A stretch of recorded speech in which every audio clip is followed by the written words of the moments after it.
Podcast ini dibawakan khas pada anda oleh NAZRI BAOBED. Assalamualaikum semua, saya ejen NAZRI BAOBED daripada ERA. Alhamdulillah, I've been a property agent since 2015. That will be 10 years already. Saya sudah tolong first timer buyers, upgraders, downgraders, yang jual saja, kes farid, kes cerai. Alhamdulillah, macam-macam kes dah buat. Kenapa saya nak jadi seorang property agent? Actually, memang nak bantu ramai orang masyarakat kita lah. What happens kalau anak makin berbesar, anak dah ramai? How can they move to a bigger place, more bedrooms, ataupun nak dekat dengan parents, ataupun tempat kerja, tempat sekolah terlalu jauh? How can we solve this problem? And on top of that, to do this whole sell and buy process as safe as possible. Kadang-kadang maaf kata, sekarang masih ramai orang juga, dorang upgrade ataupun jual dan beli, every month dorang kena top up cash. I try to be different from other agents, try to offer a solution that can let you upgrade or shift from one house to another house without topping up cash, especially without overstretching and without financially burdening yourself in the long run.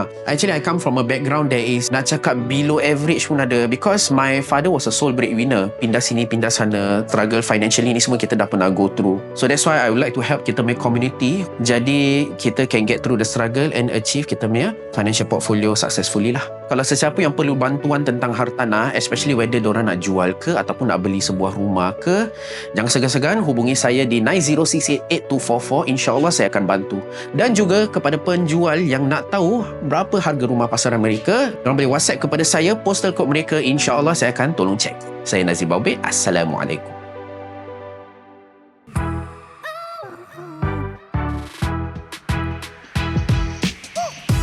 Hey, welcome back to another episode of Outside It with your host Yanto and Farah. Your go-to source for honest conversations about relationships and marriage. So if you are ready, let's go. Alhamdulillah, hari ni kita bersama Nazri sekali lagi. Alhamdulillah. And pada topik ini kan, pada hari episod ini, I nak put Nazri in a hot seat lagi ya. Lagi. Hari ni tak cukup. Dalam datang kita berbual pasal skandal kan, submission skandal kan. Kau dah suka skandal topik ni, views masya-Allah. Masya-Allah. Very very high numbers. Alhamdulillah. So kita fikir apa kata kita put him in the spot again. Tapi ini pun dia punya cerita pun bukan reka-rekaan kan. Korang yang submit this story. Yes, and betul. I feel like you guys trust us to share this on our platform, InsyaAllah.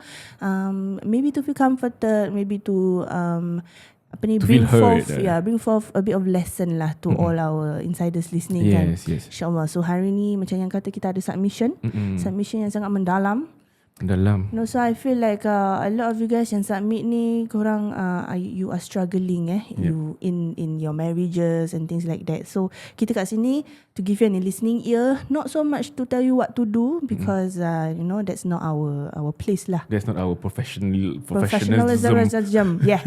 But InsyaAllah at least your story will be heard lah. Yeah, before that I nak tanya Nazri, apa khabar? Okay. Oh, baik, Alhamdulillah. Thank you for asking guys. You all baik? Baik. Alhamdulillah. Lagi hari ni hijau Yeah. Masya-Allah. Tukar-tukar colour sikit. Lagipun cuaca time recording ni tengah sedap kat luar kan. Betul. Tapi at least dah lama kita tak buat morning recording kan. So nak katakan insyaAllah kita akan kasih yang terbaik. Nazri pun akan give his input juga sebagai seorang suami, sebagai seorang bapa. So this is more of a wholesome, insyaAllah will be a wholesome conversation that will add benefit to pendengar kita yang submit this story, dan juga kepada siapa-siapa yang mungkin dalam sama keadaan lah. Betul. InsyaAllah. Okay. Right, so without further ado. Okay, apa kata kita mulakan dengan submission ni terus lah. Okay, boleh. Okay, Bismillah. Okay, so the topic is, I don't know how to trust my husband anymore. Okay, so salam to the both of you. Waalaikumsalam. Waalaikumsalam. I'm writing in to share with you regarding my situation. In my early years of marriage, I no longer have trust in my husband. I'm contemplating divorce, but have held back multiple times as my husband does not want to let me go. We know each other through an app, and we started talking to a few people at that point of time until we decided to stop and focus on each other. I followed his Twitter and was shocked to know that he was still not over his ex. His Instagram followings were filled with girls' accounts, majority posting thirst traps. I've discussed this with him and he said he will stop, but he did not. I realized he had wandering eyes too. but he promised not to look around, yet he did not fulfill this promise. He also contacted his ex while they were engaged a few weeks or days before our wedding. Little did I know, he had lied to me that he had not slept with other women while we were getting to know each other. I only know about this after marriage. I felt betrayed and regretted the marriage. After persandingan tu, there were some conflicts and my husband never defended me. I was criticized and kena maki by his family members, yet he did not defend me at all. Soon I got pregnant and he was still with his wandering eyes and staring at girls, especially those who wear sexily. I told him that I was hurt enough, and since I'm wearing hijab, it is clear to me that I am not his type. I wore lingerie when I'm with him, yet it seems like it doesn't satisfy him as he always need to check out other girls. The only way out to this is to divorce me and find someone who he likes and close to his taste. He refused to divorce me and keep on promising that he will change. A few years later, I can see he is changing and has unfollowed all those accounts. He keeps saying he wants me, but I am too hurt by his actions and lies all these years. I'm clueless on what to do. Itu dia submission. Berat tak, Nazri? Berat lah. Berat sih. A lot of things that I see macam is worth discussing lah. First of all is the fact that essentially he lied lah.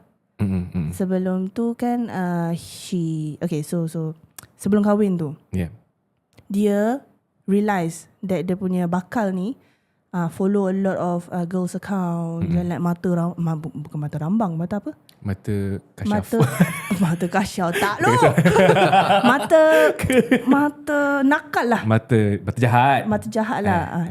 Apa ni? Mata gatal. Mata gatal. Mata gatal mungkin lah. Kau faham lah apa maksudnya mata gatal lah. Macam suka tengok perempuan lain, even though you're already with someone, right? And then on top of that, dia contact still not over his ex, and still contacting his ex, still doing stuff with his ex. Back then when diorang tengah dalam tunang. Yes. Fasa pertunangan. And then bila the lady ni tanya dia, you ada apa-apa tak dengan ada siapa-siapa, you can come clean lah with me now before we got married, right? Then the guy said no, nothing. Okay. So she feels comfortable enough to move forward lah with the wedding, right? Tapi dapat tahu lepas kahwin semua ni like a can of worms, semua keluar. So to me lah, as a woman tu, it's not nice lah, the feeling. Macam you were betrayed lah. Yeah, because I asked you. I asked you. You say nothing. Now we married already. Then what? I cannot do anything. I'm already your wife. But I'm hurt. Then how? Gitu. But okay, ni I nak gitu. tanya both of you Nazri dan juga Farhan. If you are in the girl shoes okay. And then you sayang lelaki ni. For this example, you sayang dia sangat, you want to marry him. Yes. Tapi dia buat something like this. And then the punya reason is maybe he just want to enjoy for whatever reasons. Want to enjoy? Yeah, pasal dekat from what I see is he contact the girl, then after wedding dia tak cakap apa-apa about that. So it was just macam before macam for example bachelor party. Maybe. Macam sebelum kahwin tu last kopik gitu. Last kopik maybe lah. Ayo. We put it dalam kata kasar sikit, last kopik lah. And then lepas tu dia would you rather dia bilang I just do this because you tanya kan. Would you rather tell and then you know the truth and then you feel hurt and then tak nak kahwin, ataupun dah kahwin lepas tu it was just a one time thing? To me personally lah, I feel like I would rather know. Really know? Because, but you still move forward with the wedding? Itu lain cerita. The reason why I would rather know is because it's better than you lying and then I find out the truth. Faham? That will macam the betrayal is more lah. At least if I ask you and you're upfront about it, at least I can say okay, you're honest about it. But now you lied on top of doing things that you're not supposed to do. And then lepas kahwin baru you bilang. And then I'm macam, then what am I supposed to do now? I'm like, I'm so angry at you, but I cannot do anything. So for Nazri pula, kalau because we talk about betrayal lah, and this is dah masuk betrayal kan. Kau rasa macam apa? Like if let's say you're in this situation, you imagine kau okay. nak kahwin. Senang kata aku from the POV of the lelaki. Apa lelaki? Okay. Senang sikit. Okay. Ni semua kemungkinan lah. So mungkin from the point of view of this lelaki, maybe he is afraid that kalau dia pergi bilang, then this whole thing will collapse. Okay. So maybe dia pun maaf, sorry, I nak kena cakap maybe lah, because kita tak tahu kan? kita Tak speaking tahu. from a outsider punya perspektif. Mungkin dia pun tengah ada dia pun ada 50-50 in a sense whereby 50-50, the first 50 dia takut kalau dia bilang this whole thing will collapse, the marriage will collapse tu semua, and the other 50 is dia sayang juga kepada dia punya bakal isteri, dia dah invest in dia punya time and dia punya money, on those bridal, those kind of things. So dia wanting to hold on to this thing, maybe that's why dia tak nak bilang It could be in this direction lah. Tapi I definitely agree dengan Farah. Actually it's good to know beforehand. It is a good thing to know lah, to be upfront kan, daripada macam you cakap nanti after that nanti a can of worms terbuka, dan lepas tu benda dah jadi very messy. So mungkin from a lady's point of view also, this lady is looking forward that he will change after this marriage. We always have that hope to be a better person. To be a better kan? person. Memang dalam in every step of the way pun kemungkinan kita bukan kemungkinan memang patut kita ni sebagai seorang manusia di dunia ni harus memperbaiki diri as much as possible lah. Lifelong learning kan. For me, right, when I put myself in this lady punya shoe kan, if my partner does that to me, my question is, kalau dah tahu salah kenapa buat? Dah tahu nak kahwin kenapa buat? Faham. So that being said, maybe lah, okay, I pun sendiri, I have my own vices, I have my own weaknesses. Kan kita semua ada kita punya lubang-lubang, cacat-cacat diri, right? Masih pakai word cacat ni. Kekurangan diri lah. Kekurangan diri, right? Nak cacat dia tau. Yeah, sometimes we do mistakes. Yep. Right, but in my opinion, ini macam mistake yang macam besar lah. Besar. Sebab you want to kahwin, but then you know your ex, you still contacting your ex, and then mata you rambang. Merambang ke word dia? Mata you betul tak? suka tengok perempuan lah. Okay, yang mata yang you don't lower your gaze tu apa tu semua, maybe that one I can kind of accept a bit. Because it's still macam okay, you can control this, right? And for me also as your wife, I would feel macam insecure, but still that thing I can still okay lah. Still can accept. I can still accept and move forward with the marriage. Okay. But if you're telling me that you still contacting your ex and then you macam do stuff with your ex, right? That one is like crossing the line that I don't think I can accept really. Prior to me reading the story, I probably missed out the part yang the ex kan. Sorry lah. But this is the submission. This is real life stuff that is happening. I faham. You imagine kalau I turn the story the other way around. What if I am the guy and your wife keeps doing it? Betul. Oh, faham? How would you feel kalau I kat luar, I tengok macam lelaki ni macam Zuarifin, Allah. You suka Zuarifin? Tak, cakap example. Oh, selebriti ada lain. Selebriti boleh follow lah. Ni boleh bawa gaduh. Minta maaf. Imagine I macam let's go for a date lah. Dah lama tak pergi date. Let's macam dinner date. Keluar tapi mata I tengok sana tengok sini. How would you feel? How would you feel? Dia soalan. Aku kalau macam ni aku cakap kita balik sudah. Balik tengok muka aku. Doesn't feel good, you know. I think we talk about we haven't talked about this before dengan yang ustaz kata apa tak ingat, but about keeping your gaze, lowering your gaze. Masya-Allah, dia punya mulut ni, lowering your gaze. So and then there's also comes a point of physical attraction from how men are made, how women are made, you know. And then there's this option. It's not an option. No. There's this natural phenomenon where we are always attracted to what we see, and then comes from the apa nama dia? That's where the mata comes. Yes. Mata pandangan itu very dangerous. Yes. Yeah, so it takes a lot of conscious effort from the lelaki ni untuk betul-betul kalau dah ternampak tu turun bawah. Tapi betul kau okay, I tanya soalan sekarang, Nazri dan juga Yanto, Aku sebagai takut. seorang lelaki. Sebagai seorang lelaki, memang iya ke mata you macam susah cakap bukan susah nak control lah, tapi macam naturally tu bila you tengok nampak perempuan lawa tu macam pause kejap, even though you tak ada niat pun macam stop kejap, astagfirullah gitu. Ini nak honest. Honest lah. Okay, Nazri. Aku dah. Memang aku dah kena goreng lah. Gorengkan lagi lah. Aku start dulu lah. Okay. Jadi kau back aku kau backing Okay. Naturally, this is based on personal experience. Jaga. I'm watching my words now. Tak lah. Okay, honest. Yeah, but I'm being honest with you. Kadang-kadang kita jalan and then we tend to look around because of conditions of the road ke, kita jalan-jalan pandang depan dan kita macam gini-gini. Okay. Kadang-kadang ada seketikanya ternampak seseorang melintas dalam pandangan kita. Kalau binatang macam mana tengok? Binatang, lagi binatang. Aku I very ADHD sikit kan. Nampak binatang, apa tu? Okay. Apatah lagi kalau manusia. Yang besar kan. Manusia tu seseorang wanita lah. Seseorang wanita. Mungkin kemungkinan dia macam pleasant to the eyes. Okay. Naturally, I akan terpandang. After that, I will have to tengok you. I will naturally look at you. I cannot macam, I will never do that. Okay. Because if I were to like follow my eyes, I'm shooting myself in the head.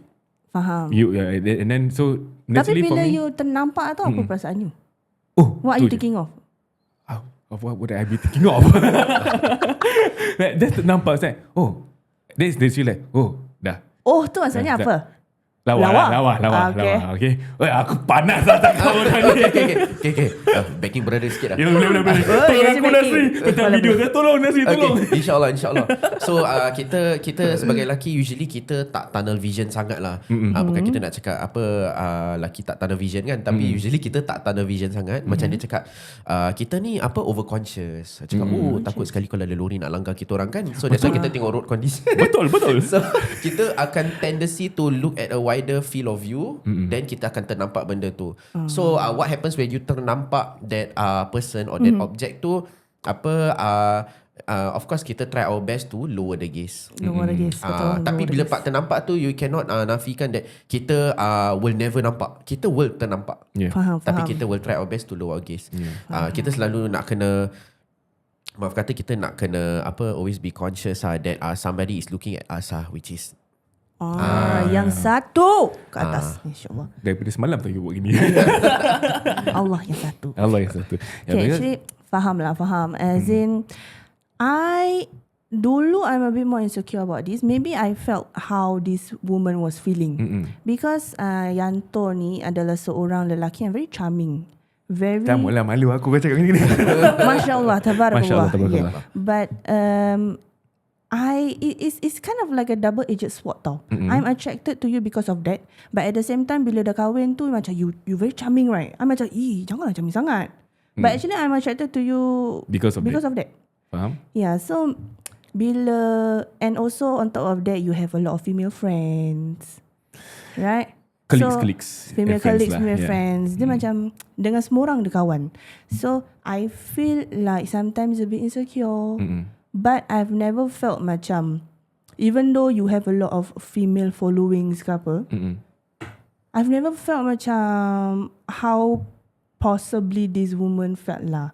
And I feel like it has a lot to do with the fact that you reassure me. Okay. And I don't feel I don't see any alarm bells ke apa. Alhamdulillah. Yeah. So that being said, aku stress tau macam gini. Aku stress. That being said, I feel like the husband ni has to do a bit of extra work in order to reassure her. But because I feel like it has been happening again and again. Dia cakap dia nak berubah, tak berubah. Dia buat lagi. Faham. Sampai this lady, this insider ni rasa macam dah hati dia macam dah remuk lah. Sampai kan dia nak divorce. Faham. So I feel like that is your kita punya cabaran, right? And we cannot tell you go divorce. No, cannot. We also cannot tell you don't divorce. It we're not here to tell you what to do lah. It's more of, I feel that sekarang dia punya problem is this lady dah tak ada that trust anymore. Trust tu is totally gone because of whatever happened. On top of that, you want to say something? No, you say first. On top of that, dengan condition where the husband pula tak defend the family, tak defend the wife from this from any conflicts. The maki-maki Okay, aku tanya kau pasal for example, kita sebagai seorang suami if our wife kena dicaci maki oleh someone from our side of the family, what would you naturally do as a husband to so-called defend your wife? Okay, kalau kena maki tu memang I would say overboard lah.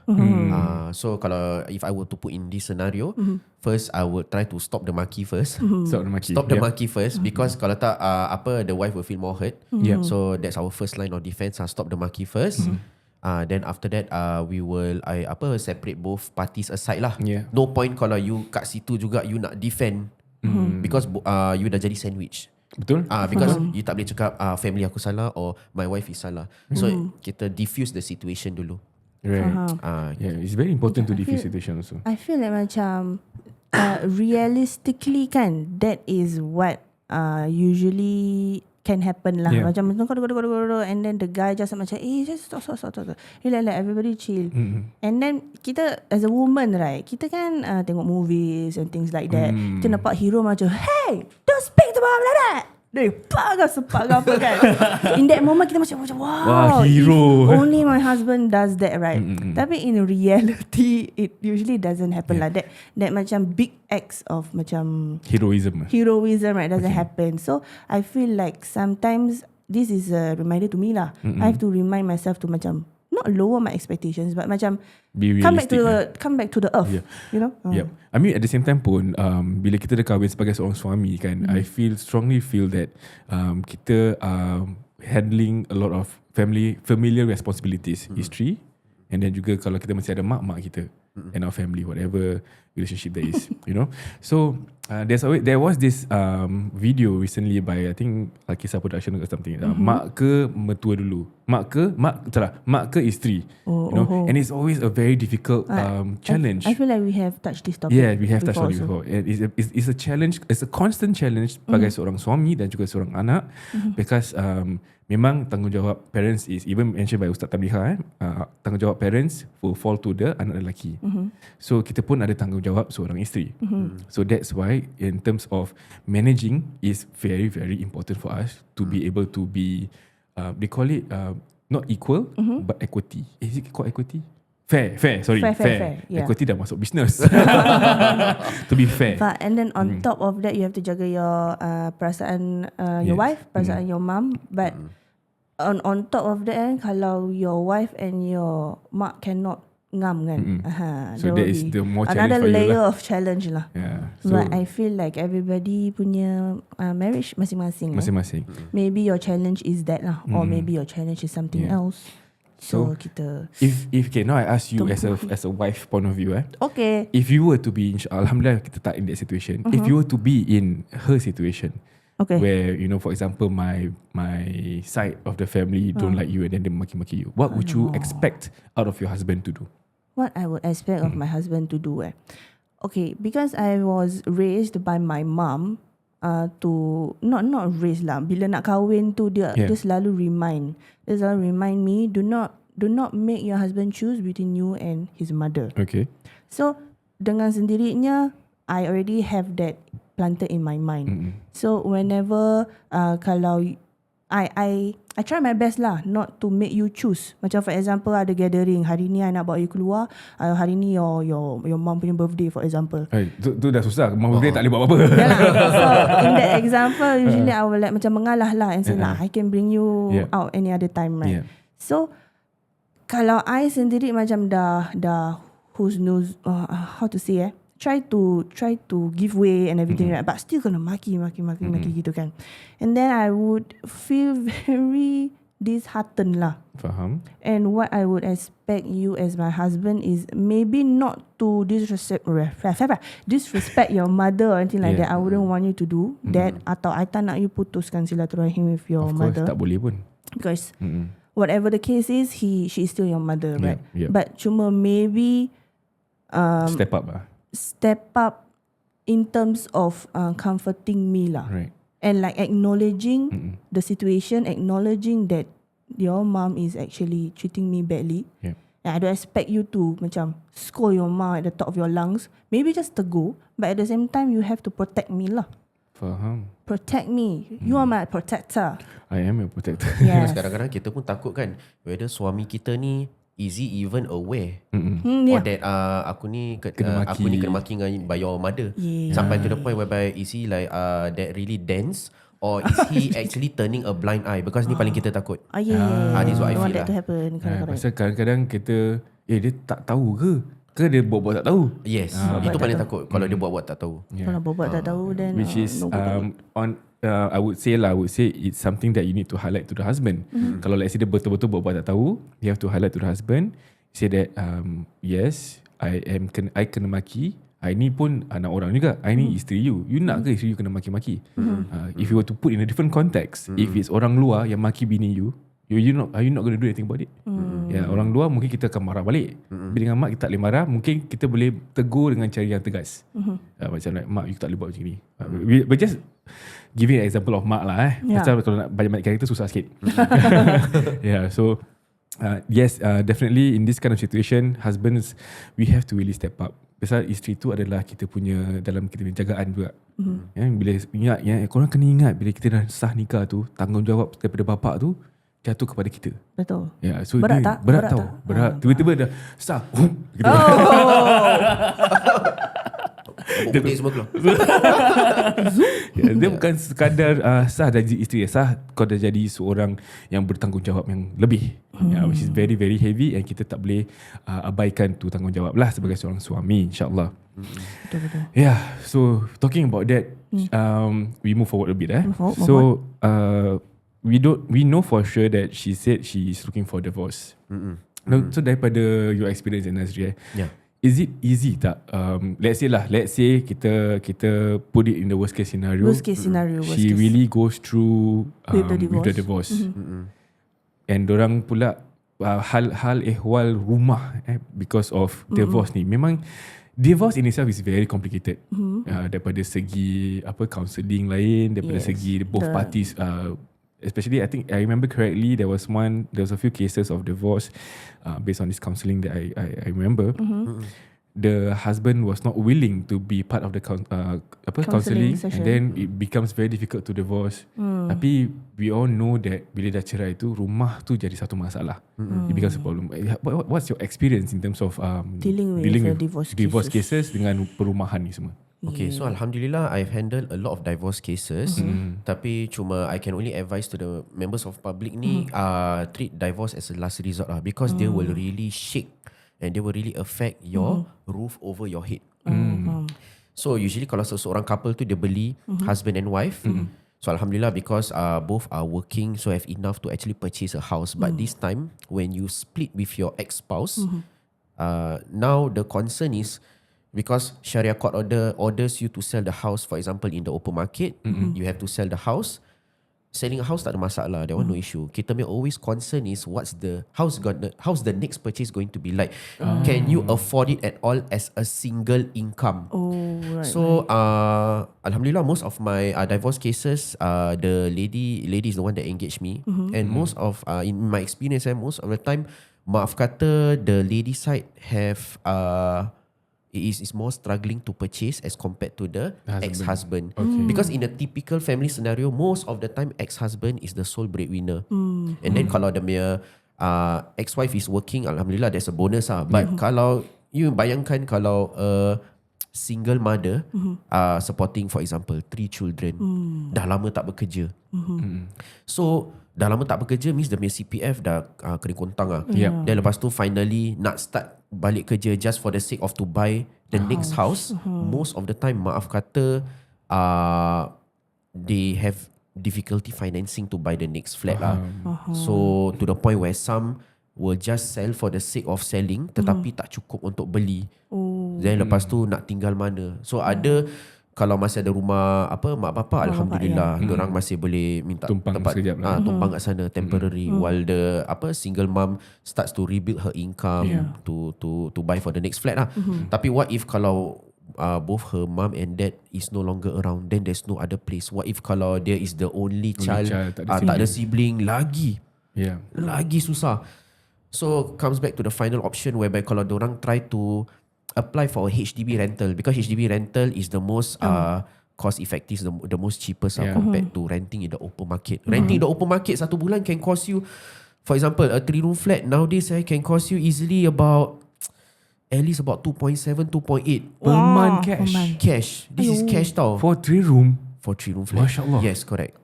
Itu belum masuk expenses. Let's say kalau rumah ni termasuk dengan aircon ke apa, belum juga nak bayar monthly bill electricity, bill wifi. That's why. So you can imagine this single mother yang dah lama tak bekerja, sekarang dia nak kena cari 1 bulan about 2,800, 3,000 kat mana kan.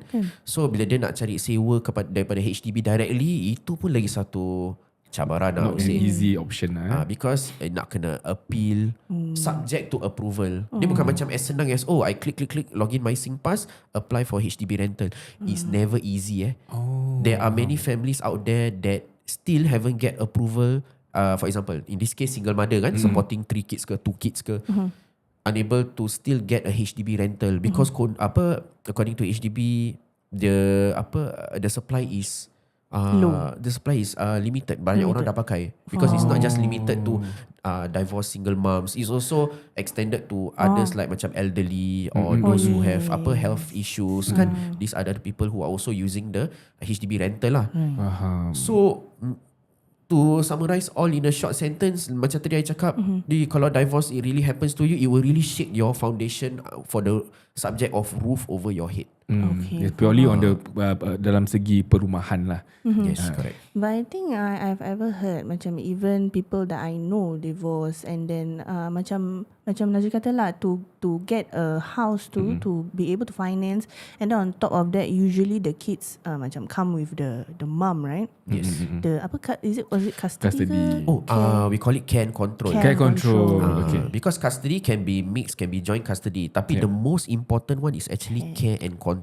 Especially for those yang umur dia 35 and below.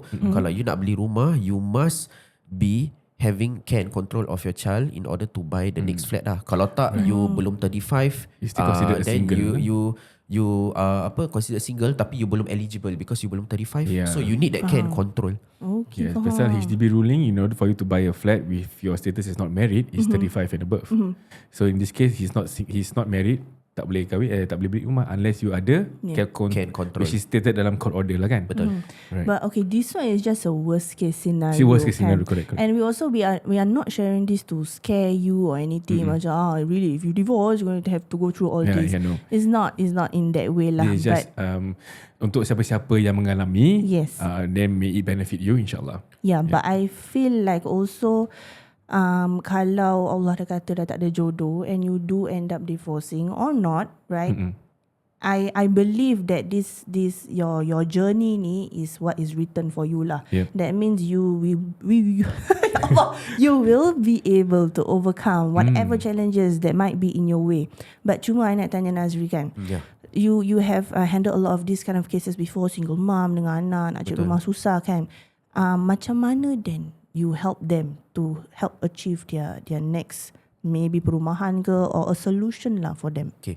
So in this case, kalau firstly kita will advise at your current situation sebelum jual. Okay, because kita don't jual dulu and find out later. So kita find out first before we sell.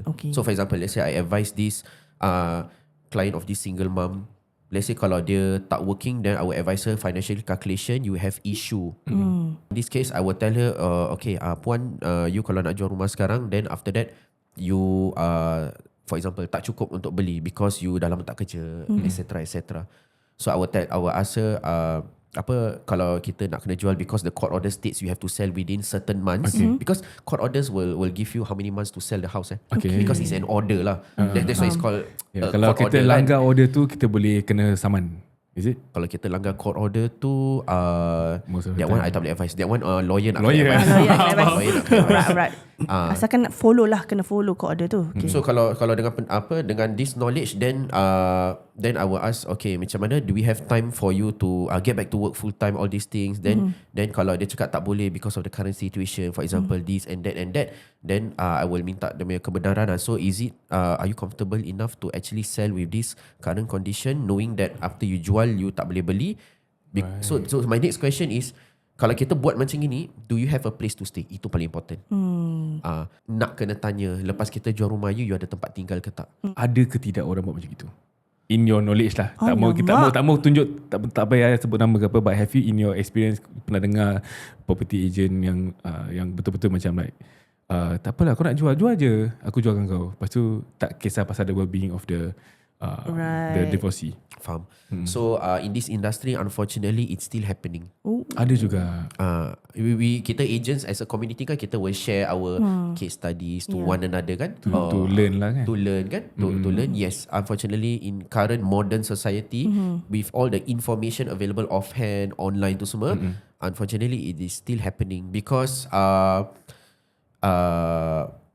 yalah, to some people, to summarize in one sentence, is sell for the sake of selling. Faham. Tapi my personal belief is I will always tanya after kita dah jual rumah, do you have a place to stay? That's the bare minimum. Bare minimum. Even kalau rumah pakcik-pakcik, we call it Club 55 Club 55. I mesti nak tahu punya. At least kalau you tak beli, because usually pakcik dengan makcik kan retirees kan. Usually kalau you tak beli, you nak jual sahaja, I need to know at least you ada tempat tinggal, like for example your children, someone to look after. Because kalau dia cakap pakcik tak ada tempat nak tinggal, then Tapi nak tinggal mana? lepas tu kita nak tanya, nak tinggal mana is one thing, kenapa pakcik nak jual in the first place? This kind of questions lah. So kita tak nak jadi the agent yang keluar kat surat khabar, agent ni jual rumah saya tapi saya tinggal bawah blok. So dari destitute pula nanti. This is not we want for the community kan. So that's why. Like macam So korang you guys, so you guys can be rest assured lah, even though macam insider ni kalau you really come to the worst of case and you get divorced, insyaAllah you contact NAZRI BAOBED, okay? InsyaAllah he will have your interest at heart lah. Best interest at heart. InsyaAllah you will be able to go through this another phase of your life in the best state possible, insyaAllah. Power woman, woman empowerment. Tu just kita masukkan a bit. So because I'm guessing lah, maybe dia kalau dia selalu kena maki dengan dia punya family ke apa, mungkin diorang masih bawa sebumbung dengan in-laws ke apa. So gila cari rumah. Mungkin. I'm just making assumptions here. Pasal kalau kita jarang jumpa, jarang gaduh. Tapi kalau dah selalu jumpa, selalu gaduh, that means it's time for you to get out of the house. Cari rumah, cari NAZRI BAOBED. Gitu. Okay. So yes, so now moving forward, dia cakap dia got pregnant, but he is still with his wandering eyes staring at girls, especially those who wear sexily. What's your problem, brother? Your wife is pregnant, brother. Like what we mentioned earlier lah, dan nampak tu it's tanggungjawab kita, mata kita apa, tapi yang tahu niat kita Allah. Betul. Nak ke orang macam gitu. Lepas tu nanti manis. Yeah, so the solution is mentioned earlier. More solution, the advice or rather the steps needed to take has been mentioned earlier in the episode. Yeah, but okay. Not just that, I told him that I was hurt enough, and since I'm wearing the hijab, it's clear to me that I'm not his and his type. Okay, this one can, as a woman can, I will tell both of you the inner feelings of a woman when such a statement is being said. Okay. So when you have a husband, macam I pakai hijab kan? Yeah. And if my husband masih lagi mata tengok sana tengok sini, and when I betul-betul perhatikan kan, he always will stare longer at woman yang pakai seksi-seksi ni semua. Faham. As a woman, right, and when I look at myself in the mirror, I don't see what probably you see in that sexy woman, right? It will make me feel very macam tak. It lowers your self-esteem, is it? It lowers my self-esteem. It affects how I see myself. It affects a lot of things. I will become very insecure. I will start to question, does he really love me? If he loves me, why he look at other girls? It's diminishing my self-worth. Faham. Which is the worst thing for a woman to feel. How would you feel? Berat lagi ni dia kasih soalan kat aku. Kira-kira dia tanya, kalau dia yang buat, how would you feel? For me, okay, kalau lelaki tak boleh pregnant lah. But okay, if we talk about gays, gays, and then let's say I dah buyak, I am lah, I gained about 10 kg in the past 1 year. Anyway, so naturally, if let's say I were to see a very dashing man with like pectoral muscles and whatnot, and then if I were to see you macam betul-betul nampak, I'll be like, I'm gonna pump my body and make sure I look good, so that you look at me instead. For me, it's a motivation. Motivation. You see, that's the difference between men and women. Yeah, it is. That's why we have created different. For men, it can be used as motivation, but for women, it's very hard for us because you are looking at something that look nothing like me, look nothing like your wife. So macam, how am I supposed to please you if that is what you like to see? You are married to me for your whole life. Do you not like what you see sampai you nak kena tengok luar? All these questions coming out. And then on top of that, I'm not done. Nazri, tolong Nazri. Okay, aku kasi kau live pun. I'm not done. On top of that, okay, maybe macam okay lah. I think macam this is just a man thing lah. Maybe mata dia memang gitu. Maybe he will change, right? And then I put in effort myself. I buy lingerie. I buy for you and think. Buy for you. Buy for myself. Wear for you. Aku pakai susah sikit tu. To wear for my husband, right? Yeah. But you still look at other girls. Then what's your problem? What's your problem? Tanya balik. Macam when we put in that kind of effort, right? Especially I don't know about this woman, but maybe some of you out there are like me. Maybe in terms of macam intimacy and that part of the marriage, right? You are a bit macam shy, shy to talk about it, shy to macam initiate, right? And then you put your best foot forward and you put in the extra effort to like actually buy lingerie, something that you might be uncomfortable doing for the sake of your husband. But then your husband, okay, when your husband macam, when you put in that much effort, but your husband never macam acknowledge, or your husband macam tak macam, and then atau your husband macam don't stop looking at girls outside, right? It makes me feel like unworthy, unlovable, not pretty enough in your eyes, and then that will start a chain effect tau. Macam okay, maybe that one time you takkan, and then I already have this thing in my head. So the next time kalau I macam manja-manja dengan you, and then you don't respond, things like that, right? Then I start to think already, okay, he doesn't love me already. The image really dah masuk dalam kepala. Yeah, he don't love me, even though I try to initiate. He really don't want me, that kind of thing. That's why she wants to get out of the relationship. In a sense, I understand maybe you are going through this spiral. This thought process. This spiral of thinking that, oh my God, I'm not valuable. Dia macam one after another, repeated. Yes. Right. So sebagai seorang suami, maybe I ask Nazri lah, Nazri dulu. If let's say you know that your wife dah start rasa insecure, be uncomfortable and all that. Not confident, insecure. Apa yang patut kita suami, sebagai seorang suami, kita kena perhatikan isteri kita in terms of body language. Kita sebagai seorang suami, kita kena perhatikan kita punya wife's body language. I always feel strongly it's not just about kata-kata dia, but cara badan dia. Cara dia mancing dia macam mana, dia punya rasa macam you tend to know kalau kau dah sama bumbung dengan isteri, you know her body language, gerak-geri dia macam mana kan. Dia punya tone. I mean, kalau sorry to say, kalau those yang lambat sangat nak detect, maybe it will take you a whole day lah. Tapi kalau the morning you dah boleh tahu something is off. Dah gitu je. So it's time to check up. It's time to check up on my wife. Are you okay ke tak? Gitu. Dan lepas tu do the little things, because these are what people advise. Ni kan, do the little things. Dan macam-macam comfort dia, touch dia, touch. I mean gini macam sayang macam gitu. Pet dia. Salah. Tak apalah, isteri. Pet lain. Pet gini. Good girl. Dah jadi kucing pula. Itu dah miau-miau dah. So daripada situlah you can tell the gerak-geri. Then after that, what you should do is I try to find out kan. Tapi usually biasalah the response will be tak ada apa-apa. Tak ada apa-apa. So okay, continue the approach. Ni kira-kira macam ada guidebook. Continue the approach to a point where nanti the punya walls will melt. Nanti lepas tu baru dia will open up. Hopefully by that afternoon lah. Hopefully. hopefully. Kalau tak pun malam tu Jangan lah. sampai malam lah. Malam aku nak tidur nyenyak kan.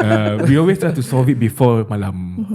That's the best solution lah. Okay, you pula. You answer the question. For me personally, I feel that kalau Okay, sabar. I ask you question first. If I am a bit off, right? Can you feel? Can.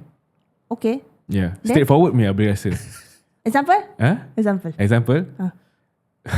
Betul lah nak cakap? Betul.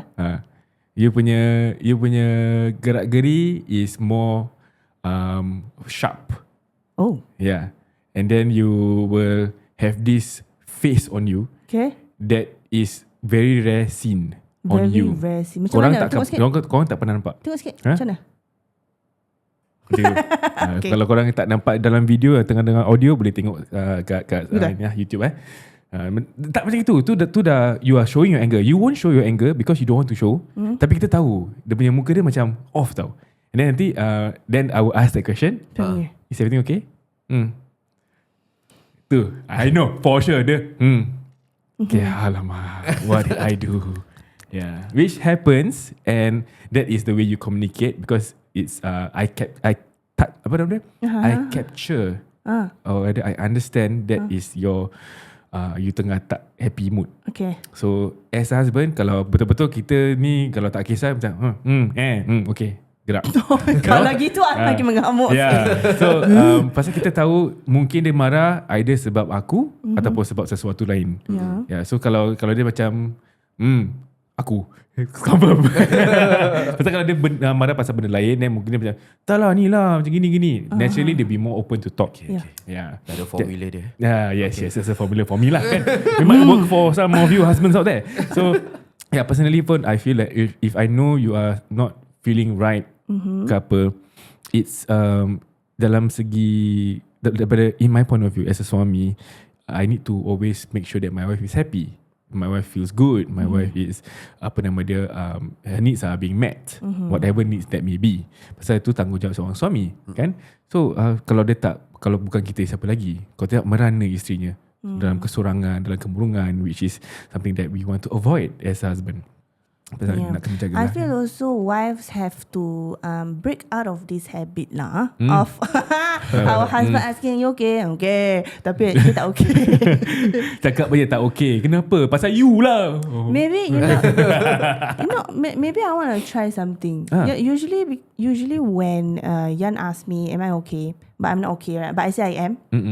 Instead of saying that, right? Because the reason why I say tak apa atau I'm okay is because I'm still internalizing whether this is worth getting angry for. Okay. Yeah. So maybe next time you tanya I. Are you okay? Actually tak, but can you give me some time?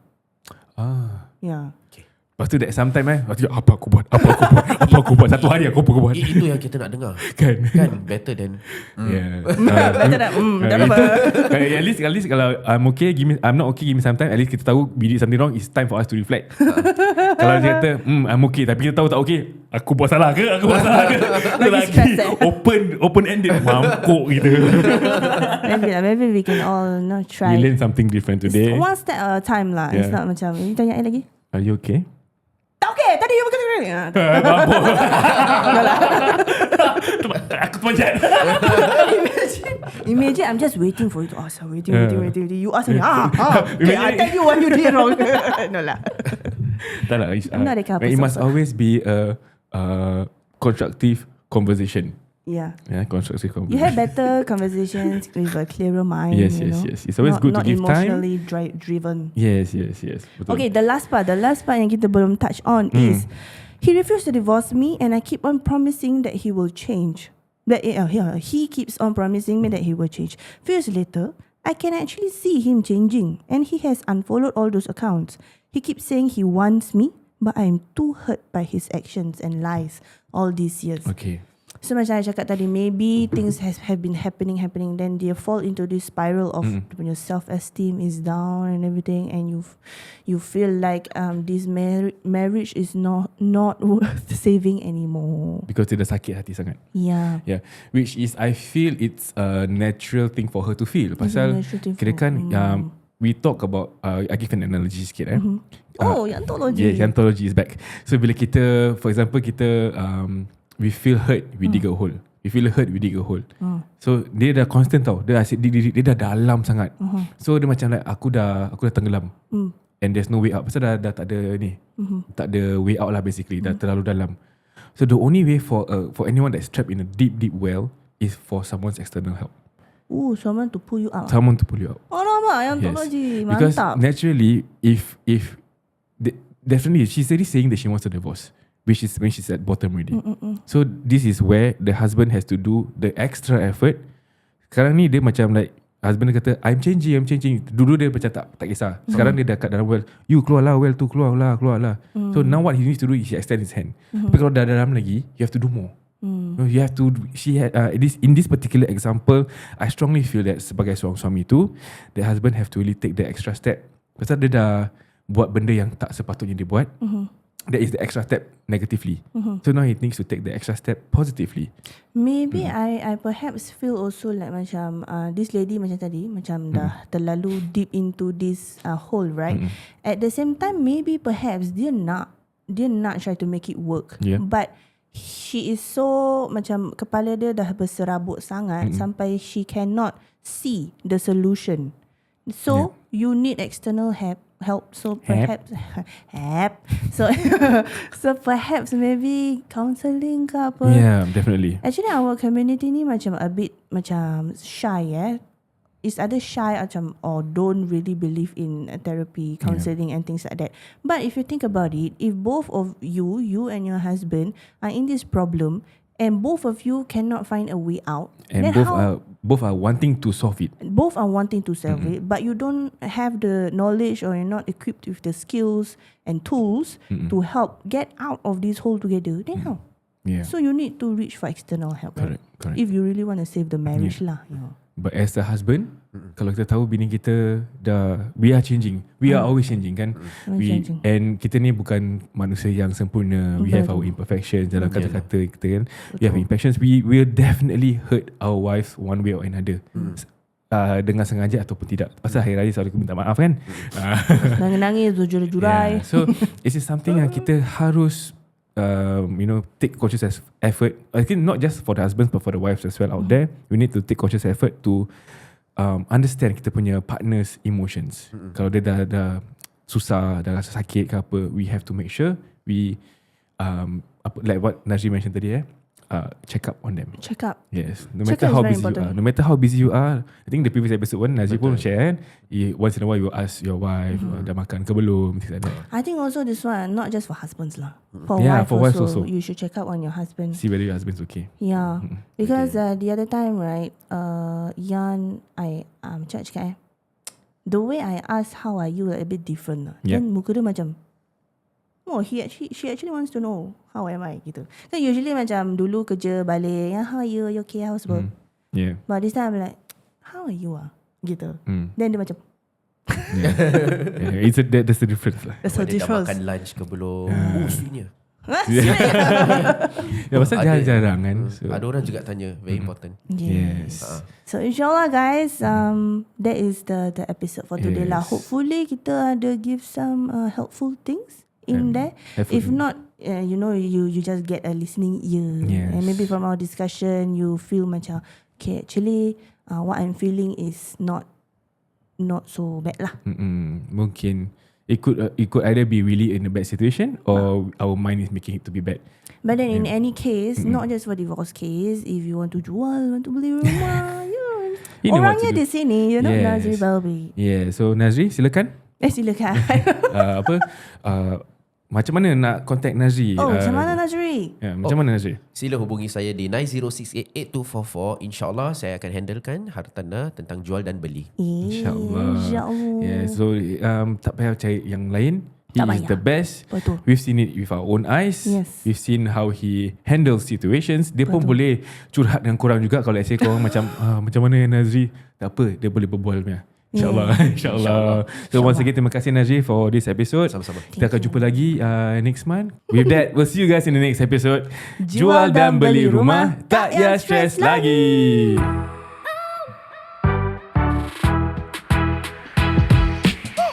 We've come to the end of another episode of Outside In. If you like what you hear, please follow us on our socials, TikTok, Instagram, Spotify and YouTube. share with all of your friends and family members so that they get benefit from this episode. InsyaAllah. Jangan lupa follow Nazri Baobed di Instagram, Nazri_Baobed. Assalamualaikum. Waalaikumsalam.